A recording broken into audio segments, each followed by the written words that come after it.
तुम्ही जेव्हा सिंगर बनण्याचा डिसिजन घेतला, पक्कं केलं, की तुम्ही कमर्शियली पण आणि बाय प्रोफेशन तुम्ही सिंगिंग करणार आता.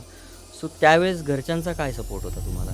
घरच्यांचा सपोर्ट ॲज सच होताच कारण लहानपणापासून आपण तर समजा माझ्या पण मुली ॲक्च्युली गातात. तर कोणी आलं की "चल बाबा एक गाणं म्हणून दाखव." अशी सुरुवात असते. मग त्या गोष्टीपासून बीज रुजत जातं आणि मग ते थोडं कुठेतरी मोठ्या स्वरूपात रूपांतर होतं. 1.5 वर्ष मी सुरेशजींकडे गुरुकुल पद्धतीने शिकले होते. तर त्या 1.5 वर्षामध्ये अनेक सारे अनुभव आले. जसे पंडित जसराजजींना ऐकायची संधी मिळाली रेकॉर्डिंगमध्ये.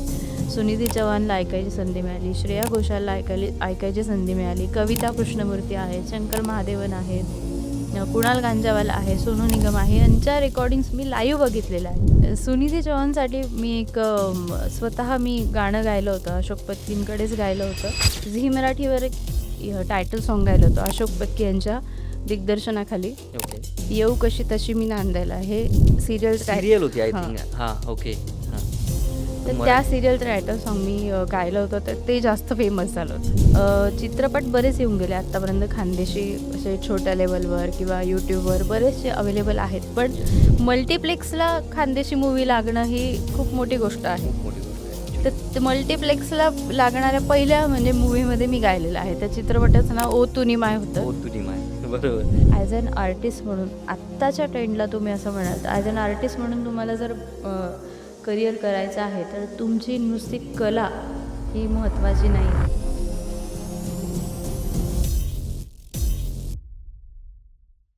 नमस्कार, मी उदय बडगुजर. आज आपल्या स्टुडिओमध्ये एक अत्यंत ग्रेट पर्सनॅलिटी आलेले आहेत, ज्यांनी त्यांच्या आयुष्यात 2500 प्लस लाईव्ह शो केलेले आहेत सिंगिंगमध्ये. त्यांचा आवाज फक्त सिंगिंगसाठी नाही, तर लोकांचे मनं जिंकण्यात खूप माहीर आहे. सो व्हेरी वेलकम अमृतादी. थँक्यू. येस.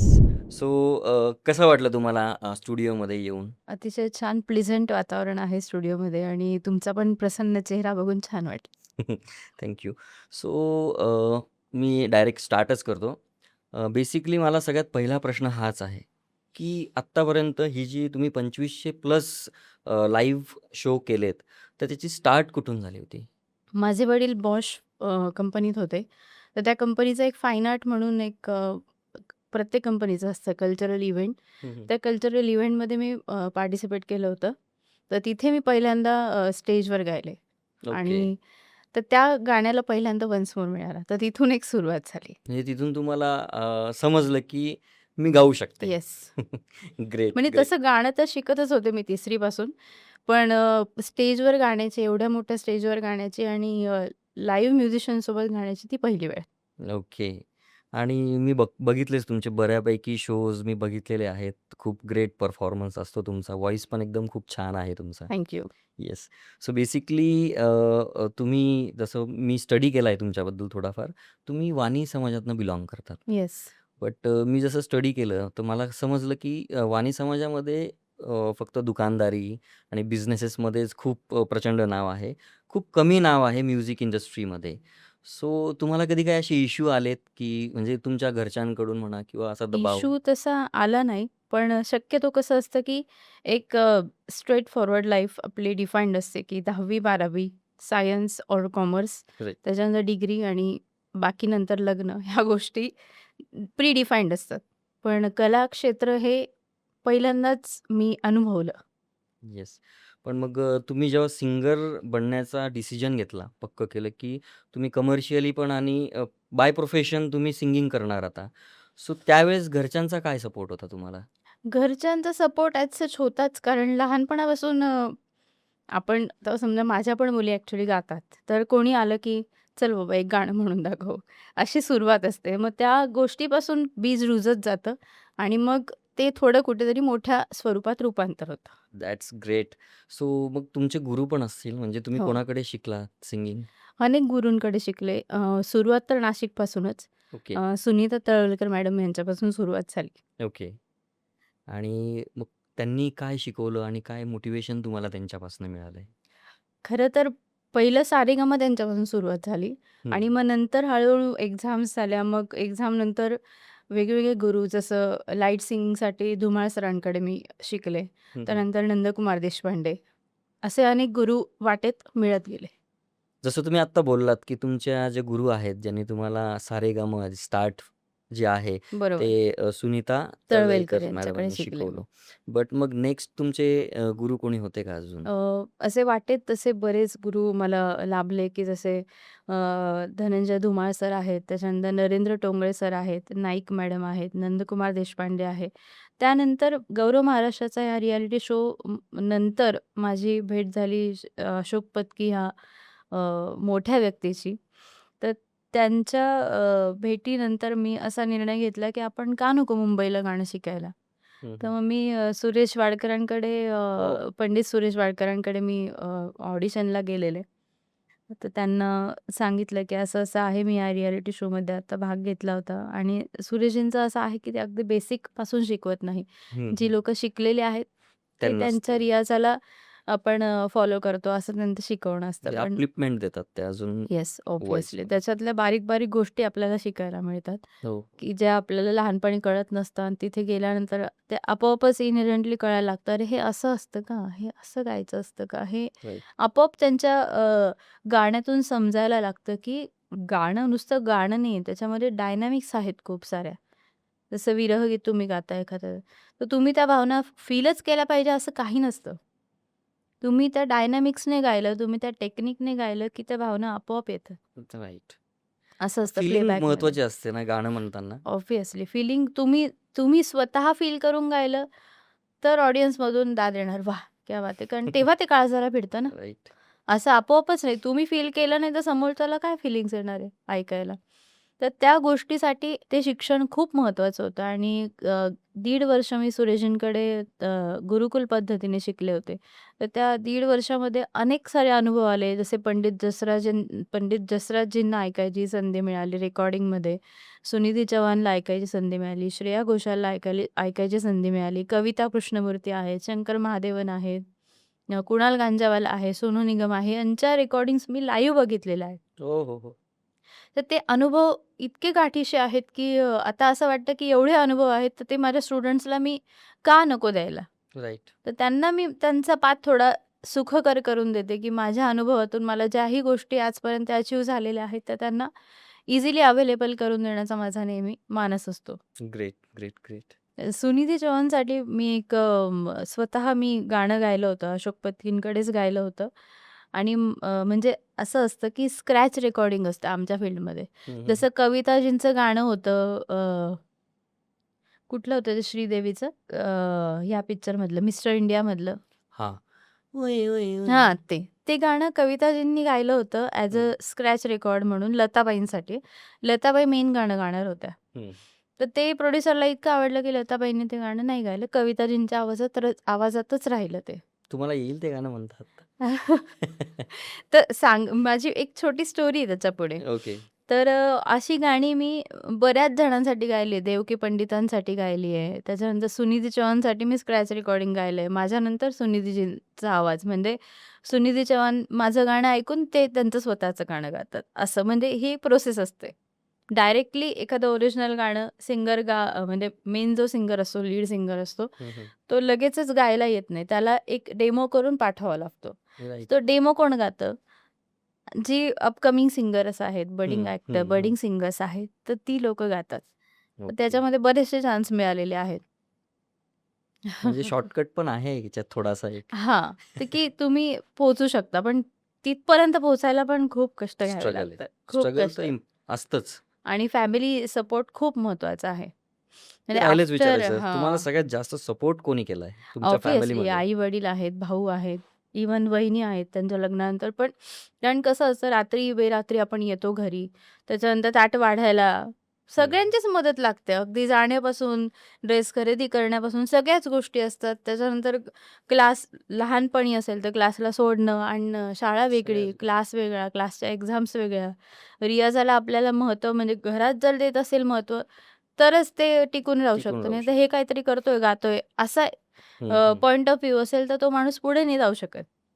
बरोबर. त्यामुळे त्याला महत्त्व दिलं गेलं म्हणून मी आज इथे उभे आहे आणि आफ्टर मॅरेज म्हणाल तर जी प्रगती बिफोर मॅरेज काही वर्षातनी झाली, ती आफ्टर मॅरेज खूप पटकन पुढे प्रगती झाली. कारण मुंबईमध्ये इतकं व्हास्ट आहे सगळ्या गोष्टी, की तुम्हाला फटाफट लोकं मिळत जातात, भेटत जातात आणि क्वालिटी असेल तर तुम्हाला काम मिळणारच. मिळणारच. त्याच्यात डाऊटच नाही. म्हणजे त्यामध्ये पण सासरच्या लोकांचा प्रचंड सपोर्ट आहे. येस. कधीच कुठल्या बाबतीत ते नाही असं म्हणणार नाही, की "बाबा तू नको जाऊस" किंवा हं. "कुठे चालली आहेस? किती वाजता येणार आहे?" कधीच नाही विचारणार. ग्रेट. त्यांना माहिती ही करते, हं. काहीतरी चांगलं होणार आहे. त्यांना खात्री असते. आणि आता तुम्ही ते प्रूफ पण केलंय ना. आणि इवन माझं हे बघून म्हणजे आता आमच्या समाजामध्ये तसं ॲज सच प्रोफेशनल फील्डमध्ये, प्लेबॅक फील्डमध्ये असं कोणी नाही. पण माझं बघून बरीचशी कलाकार मंडळी घडतात आहे, की बाबा नाही, आता आम्ही पण आमच्या मुलांना कला क्षेत्रामध्ये घालायला काही हरकत नाही. छान आहे. अमृता एक उदाहरण आहे आमच्यासाठी. हं, हं. असं पण होतं. आणि इव्हन माझ्या सासरकडे पण म्हणजे सासरकडे पण आणि इव्हन माझ्याच फॅमिलीमध्ये असं बॅक सपोर्टमध्ये कोणीच नव्हतं गाणारं आधी, की चला बाबा कोणीतरी आहे मागे गाणारं. तर बॅक हिस्ट्री काहीच नव्हती. सपोर्ट होतो ना आपल्याला हं. पुढे जाण्यासाठी. तर राइट. तसं कोणीच नव्हतं. जे काय आहे ते आपणच आपलं एक्सप्लोर कमवलेलं आहे तुम्ही छोट्या-छोट्या. स्वतः आधी स्वतःला एक्सप्लोर केलं, डिफाईन केलं, की ॲज अ सिंगर म्हणून येस. तुम्ही आहात. सो मग तुम्ही तो जर्नी तिथूनच स्टार्ट केला. आता मला 2 छोट्या-छोट्या मुली आहेत, तर त्या दोघी पण बऱ्यापैकी सुरात गातात. म्हणजे आता त्यांना प्रॉपर शिकवायला सुरुवात करायची, पण त्यांना वातावरण खूप पोषक दिलं जातं घरामध्ये, हं. की नाही यांना कलाकार म्हणूनच घडवायचं आहे. हे घरच्यांनी आधीच डिक्लेअर केलेलं आहे, की अमृता ज्या पद्धतीने करते, आता काहीच प्रॉब्लेम नाही. ह्या करू शकतात असं. खरोखर तुम्ही जे संस्कार घडवतायत तुमच्या मुलांवर आज, ते प्रत्येक आई-वडिलांची इच्छा तर असते, बट संस्कार देणं हे फार महत्त्वाचं असतं आणि ते तुम्ही करतायत आज. मला एक सिंपल एकदम सरळ सोप्पा प्रश्न आहे माझा. आत्तापर्यंतच्या तुमच्या अचीव्हमेंट काय आहेत? जे तुम्ही अचीव्हमेंट्स समजतात, अशा कुठल्या-कुठल्या अचीव्हमेंट्स आहेत स्वतःच्या तुमच्या? सगळ्यात पहिली तर अखिल भारतीय नाट्य परिषदेचा उदयोन्मुख गायिका हा पुरस्कार मिळाला होता.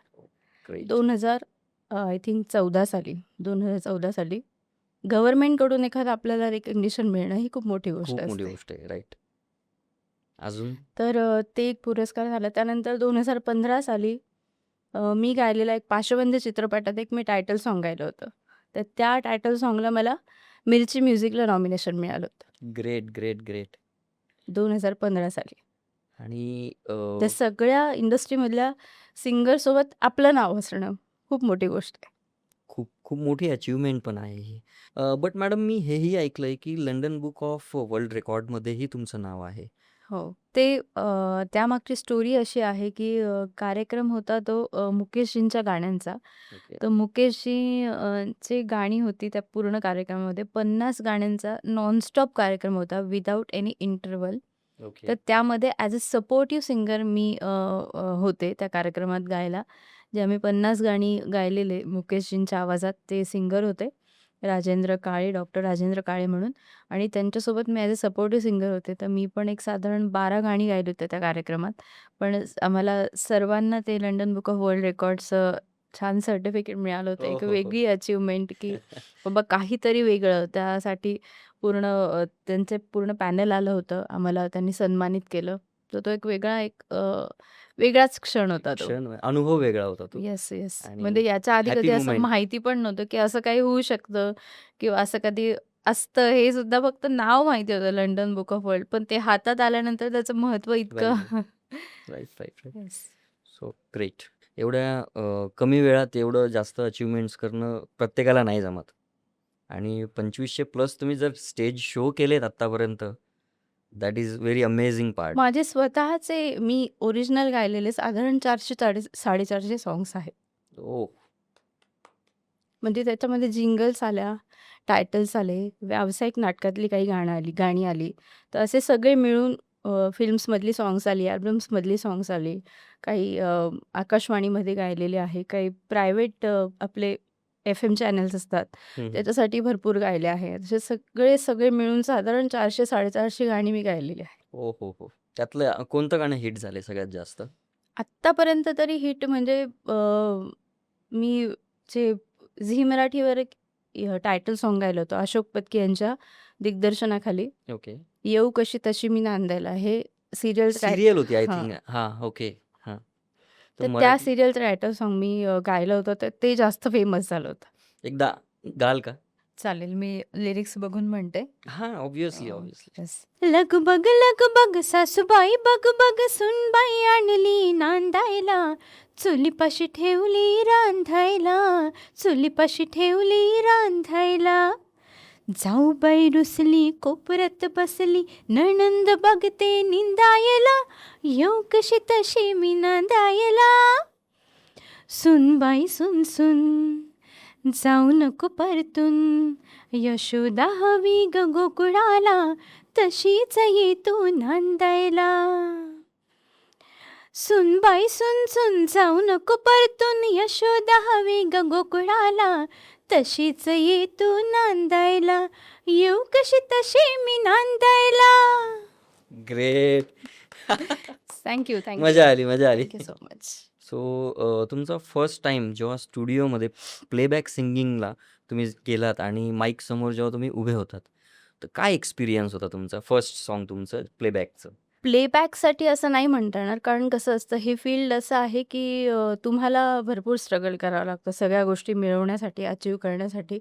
तर तिथे लगेच असं प्लेबॅकला आपल्याला उभं केलं असं नाही होत. आपल्याला सुरुवात करावी लागते कुठेतरी कोरसपासून, मग कोरसनंतर हळूहळू आपण 3 सिंगर्समध्ये येणार. पहिले तर 12 सिंगर्समध्ये गाणं, मग नंतर 10, मग नंतर 8, मग नंतर 4, मग नंतर 2 अशा सिंगर्समध्ये आपण गाणं. मग त्याच्यानंतर जसं आपण आता माईक चेक केला, तसं हं. प्रत्येक सिंगरला माईक चेक करावा लागतो. तर हं. त्या आवाजामधून आपला आवाज थोडासा हायलाईट होणं, मग नंतर एखाद्याने आपल्याला चान्स देणं, ती एक प्रोसेस असते. तर लगेच प्लेबॅकमध्ये तुम्हाला असं लगेच उभं राहून चला आता गाणं म्हणा असं नाही होत. प्रोसेस आहे, त्याला स्टेप्स आहेत. हां, तर त्याच्यातून एक चाळणी केली जाते. खूप जणांसोबत गाणं, मग नंतर कमी, मग नंतर 2 जणांमध्ये ड्युएटमध्ये, मग नंतर सोलो गाणं. अशा ह्या प्रोसेस. सोलो गाणं पण नाही, काही 2 लाईन्स मिळणं किंवा 2 शब्द पण मिळणं गाण्यामध्ये, ते पण खूप खूप मोठं खूप असतं. मोठी कारण ते गोष्ट स्वतःचे असतात ना, आहे.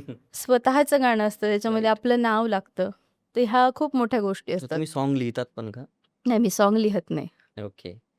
तुम्ही आता मी बघितलं तुम्ही कैलाश खेर झालं, त्याच्यानंतर सुदेश सुदेश भोसलेंसोबत भोसले आता ड्युएट गायलंय. ड्युएट गायलंय. अवधूत गुप्तांसोबत बरीच येस. गाणी आहेत. स्वप्नील बांदोडकरांसोबत गायलेलं आहे. बट मग माझा प्रश्न हा आहे, की तुम्ही एवढ्या मोठ्या कलाकारांसोबत, सिंगर्ससोबत जेव्हा गाणं गायला जातात किंवा गातात, त्यावेळेस तुम्ही एक्साइटमेंटमध्ये असतात की प्रेशरमध्ये असतात?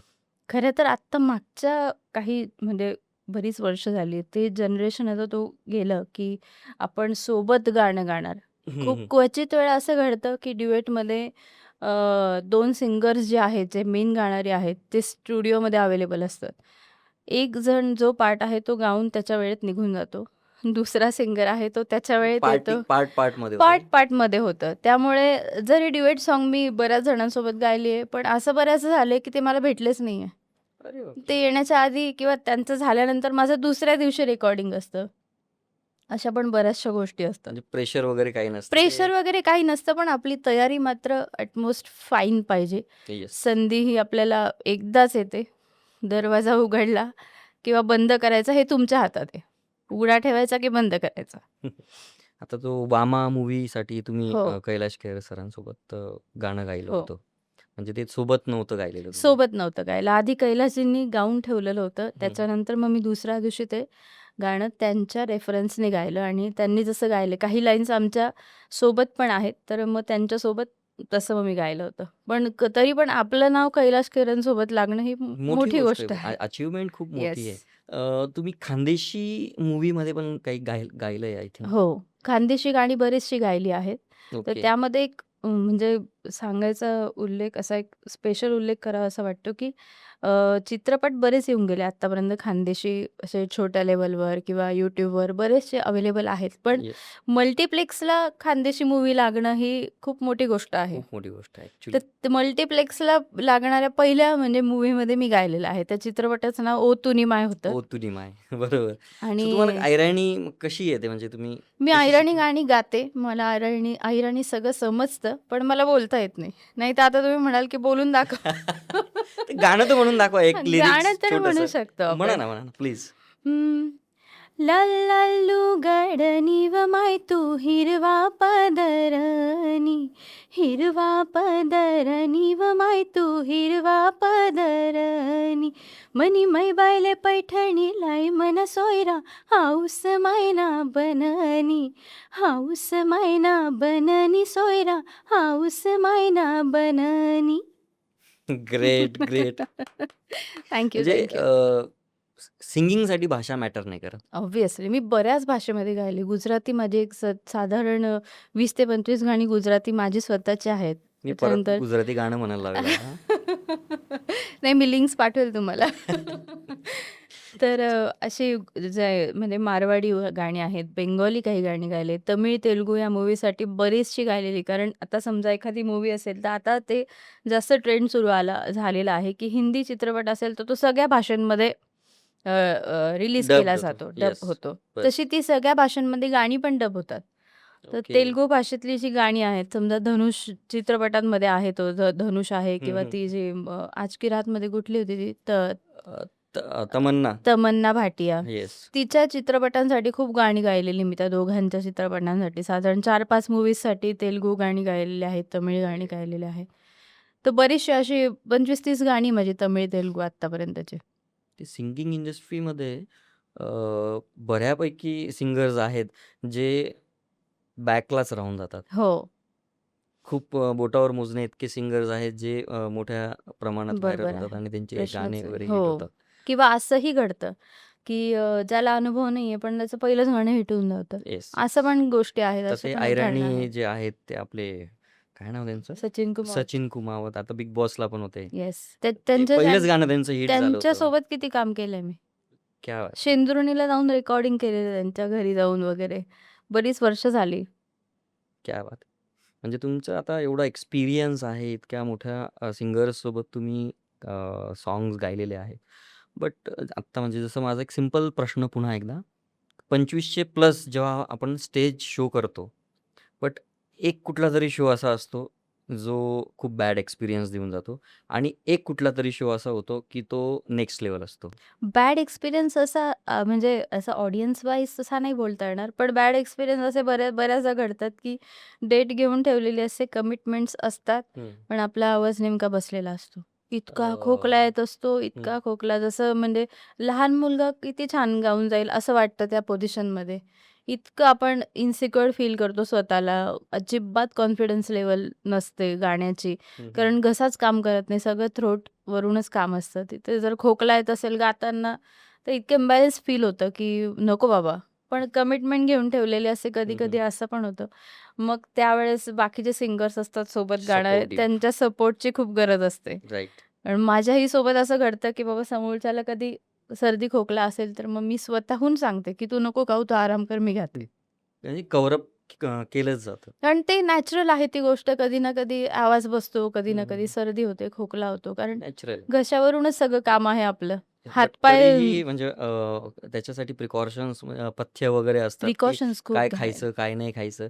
ते पण सांगा म्हणजे आपले व्ह्यूअर्स जे आहेत त्यांना समजेल जे सिंगिंग करतात, की काय पथ्य पाळले पाहिजे. सगळं ॲक्चुअली लताबाई, आशाबाई पण म्हणायच्या, की खातो आपण सगळंच, हं. फक्त लिमिटमध्ये खायचं आणि शक्यतो थंड पाणी, थंड ताक, थंड दूध ह्या गोष्टी थंड खूप टाळायच्या. कोल्ड ड्रिंक्स ह्या गोष्टी म्हणजे आवाज जेणेकरून बसणार नाही. कारण स्वरयंत्र इतकं नाजूक असतं, तर त्याची काळजी घेणं खूप गरजेचं असतं.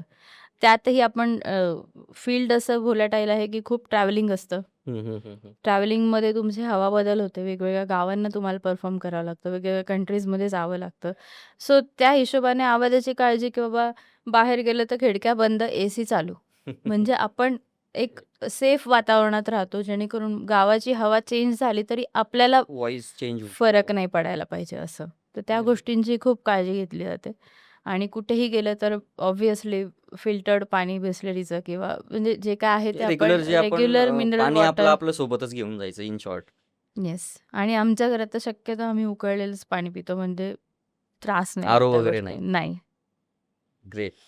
सो स्टेज शो तुम्ही मल्टिपल टाइप्सचे करत असाल. हो. तर त्यात काही डिव्होशनल्स पण असतील. हो, धार्मिक डिव्होशनल शो आहे. म्हणजे आपले भजन वगैरे किंवा असे बरोबर, सॉन्ग्स वगैरे बरोबर. आणि कॉर्पोरेटमध्ये पण तुम्ही सिंगिंग करता. Yes, yes. सो दोघांमध्ये डिफरन्स काय येतो? दोघांमध्ये नाही, असे बरेचसे कन्सेप्ट्स आहेत, की काही थिएटर शोज असतात, कन्सेप्ट शोज असतात, हं, हं. की जसे आपण लक्ष्मीकांत प्यारेलाल नाईट घेतली, आर डी बर्मन नाईट घेतली. तो एक पार्ट वेगळा असतो. त्याच्यानंतर कॉर्पोरेट लेव्हलचे शोज करणं म्हणजे फुल टू नाचो टाईपमध्ये.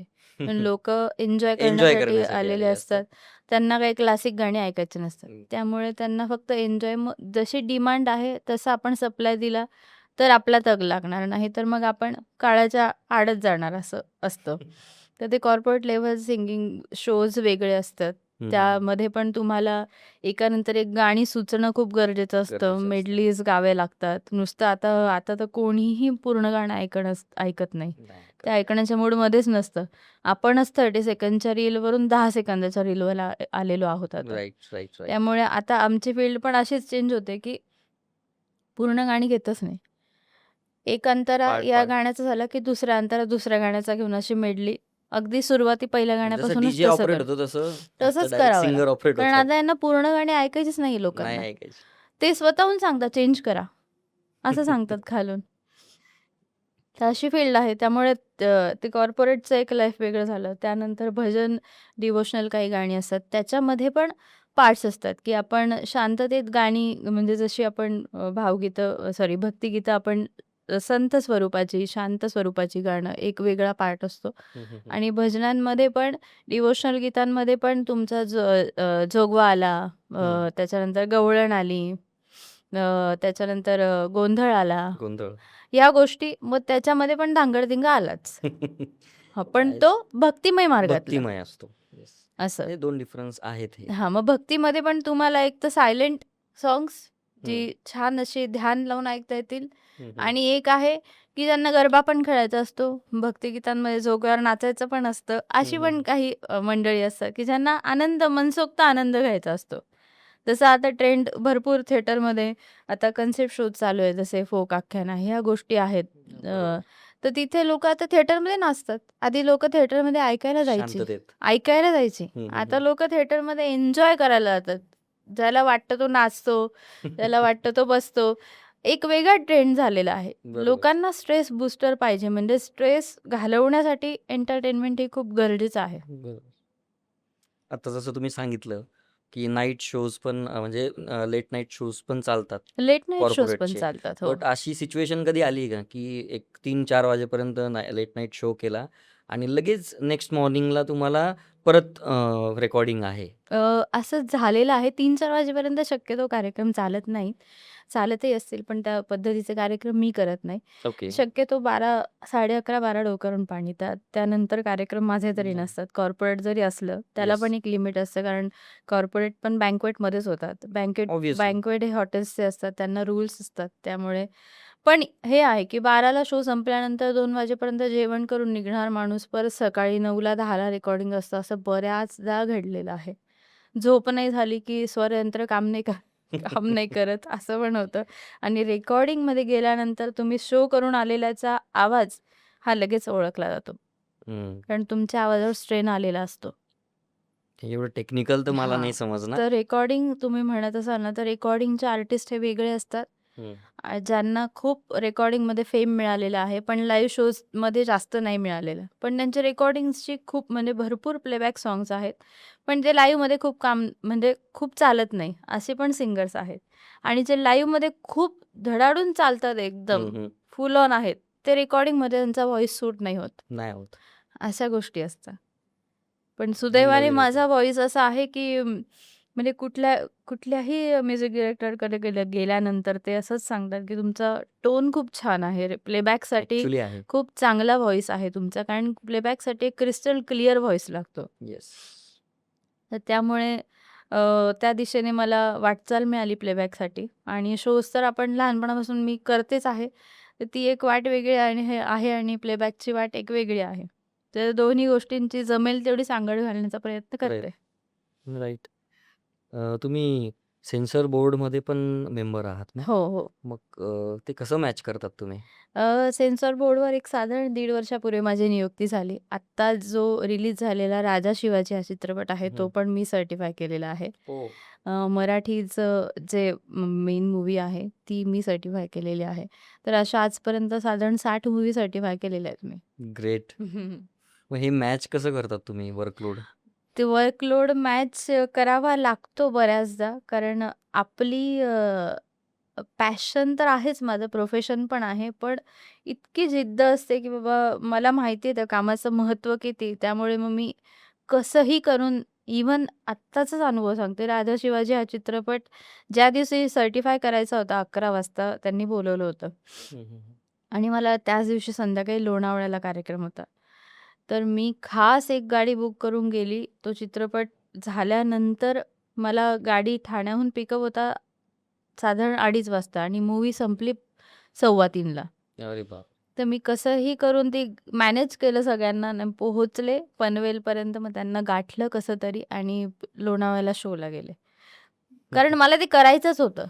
हे मनामध्ये असतं. मग ते समोरचा काय माहिती देव स्ट्रगल बरोबर केल्याशिवाय नाही भेटणार सक्सेस. हे नाही तर तर मला सिंपल वर्ड नाहीही आहे. म्हणता आलं असतं. पण राइट. मला नाही. मला करायचंय हे माझं डोक्यामध्ये फिक्स असतं. मग मी तशा वाटा निर्माण करण्याचा प्रयत्न करते आणि देवाकडून तशी म्हणजे सपोर्ट पण मिळतो, हं, आशीर्वाद हं, हं. मिळतो आणि त्या वाट म्हणजे काम तो मार्गी डायलॉग आहे ना लागतात त्या शाहरुख गोष्टी. खानचा, जिस चीज़ को पूरे शिद्दत से चाहोगे, पूरी कायनात तुम्हें उसे मिलाने में, बरोबर तो आहे. डायलॉग होतोय बरोबर आहे बेसिकली. एकदम.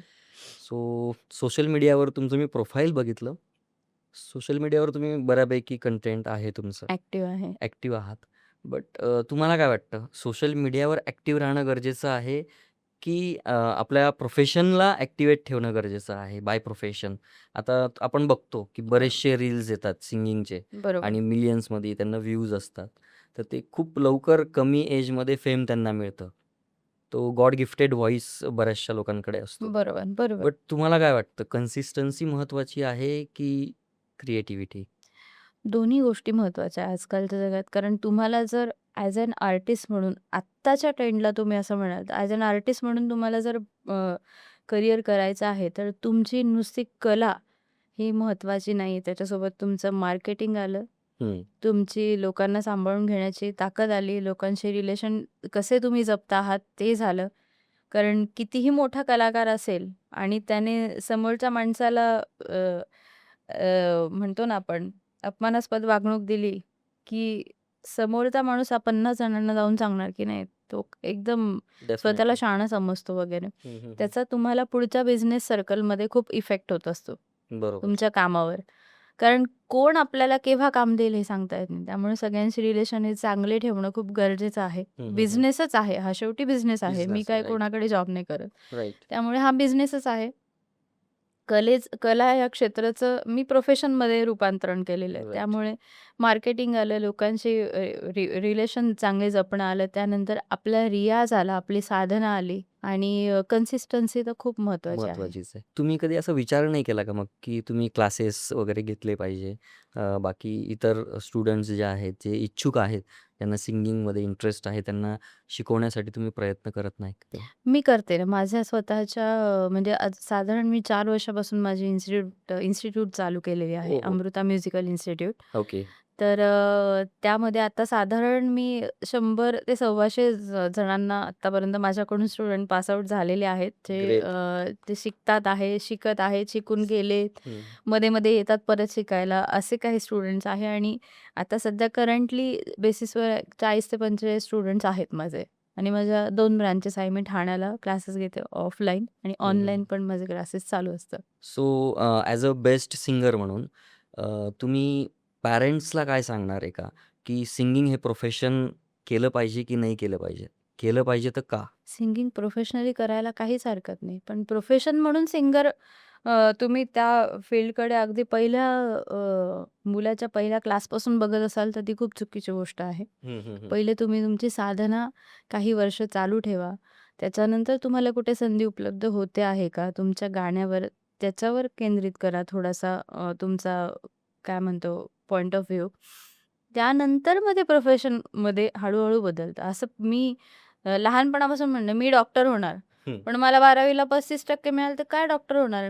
12वीला किती मार्क मिळणार हे मी आता नाही सांगू नाही शकत ना. सांगू शकत. राइट. तसं आहे. तुम्ही लहानपणापासून म्हणणार, "बाबा हिला प्रोफेशनल सिंगर बनवायचं आहे." राइट. पण वेळेनुसार काळात बदल होत असतात. मुलांच्या विचारांमध्ये बदल बदल होत होत असतात. असतात. राइट. फक्त कन्सिस्टन्सी खूप महत्त्वाची आहे. जमिनीवर पाय राहणं खूप गरजेचं आहे. नाहीतर एक गाणं हिट झालं की लोकं आजकाल जी उडायला लागतात, की आम्ही इतकी वर्ष या फील्डमध्ये आहोत आणि अशी उदाहरणं भरपूर बघितली जातात, की काही नाही फक्त फॉलोअर्सच्या जोरावर एवढा त्यांना म्हणजे बापरे! एवढी प्रशंसा केली जाते लोकांकडून, मग ते हवेत उडायला लागतात. असं म्हणजे व्हायला नको खरं तर. कला क्षेत्रात टिकून राहण्यासाठी खूप डाउन टू अर्थ राहणं खूप गरजेचं आहे. बरोबर. तुमची कन्सिस्टन्सी, तुमचा रियाज, तुम्हाला वेगवेगळ्या गोष्टी आत्मसात करणं वेळेप्रमाणे, ह्या गोष्टी केल्या तर नक्कीच तुम्ही प्रोफेशनमध्ये डेफिनेटली. त्याच्यात जाऊच शकतात. कारण जर तुमचा रियाज कंटिन्यू आहे, तर तुम्हाला संधीचं सोनं करताच येऊ शकतं. करताच येतं आणि करतातच. आणि बऱ्याचशा मोठ्या सिंगर्सचं असंच म्हणणं असतं, की तुम्ही प्रॅक्टिकली कायम तयार राहिलं पाहिजे. राइट. केव्हा कुठली संधी येईल आणि केव्हा त्या गोष्टी तुम्हाला काय देऊन जातील हे सांगू नाही शकत आपण. आणि आता तर सोशल मीडियाचा जमाना आहे पूर्ण.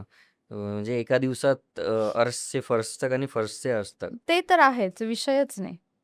त्यामुळे खूप सांभाळून आम्हालाही खूप सांभाळून राहावं लागतं. ते आम्ही रोज लाईव्ह शोज करतो ऑलमोस्ट. हं, हं. तर कुठली गोष्ट कधी व्हायरल होईल त्यामुळे खूप आम्ही सांभाळून राहतो. बरोबर. नाही आणि ते सांभाळलंच पाहिजे. हां. सो एक last but not the least question आहे माझा. आजची अमृता आणि ज्यावेळेस पहिलं गाणं म्हटलं ती अमृता. आजची अमृता त्या अमृताला काय मेसेज देईल?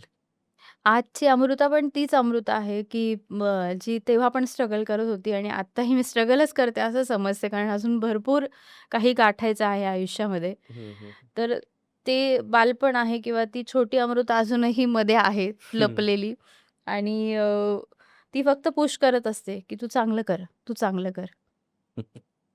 ग्रेट. खूप छान वाटलं म्हणजे खूपच छान वाटलं मला. हा पॉडकास्ट माझ्यासाठी खूप चेंजिंग होता. माझ्या स्वतःसाठी पण. सो खूप छान वाटलं आज तुम्ही आलात आपल्या अर्बन डिजिटल स्टुडिओमध्ये येस. आणि खूप सुंदर पद्धतीने तुम्ही प्रत्येक प्रश्नांची उत्तरं दिली. खूप चांगले इनपुट पण आम्हाला मिळाले. आपल्या व्ह्यूअर्सलाही हा पॉडकास्ट खूप आवडणार आहे. ज्यांची पण इच्छा आहे सिंगिंगची, ज्यांना इच्छा आहे सिंगिंग क्लासेस जॉइन करण्याची, डेफिनेटली तुम्ही हा पॉडकास्ट बघा आणि अमृताजींना कनेक्ट व्हा. So thank you so much तुम्ही आलात आणि खूप येस. सुंदर thank you input so much. तुमच्याकडनं मिळाले आज. Thank you. Thank you so much. मला तुम्ही इथे अतिशय आपुलकीने इन्व्हाईट केलं आणि मी म्हणजे कृतकृत्य आहे या गोष्टीसाठी, की तुम्ही खूप छान पद्धतीने इंटरव्ह्यू केला. Thank you. त्याबद्दल धन्यवाद. Thank you. Thank you.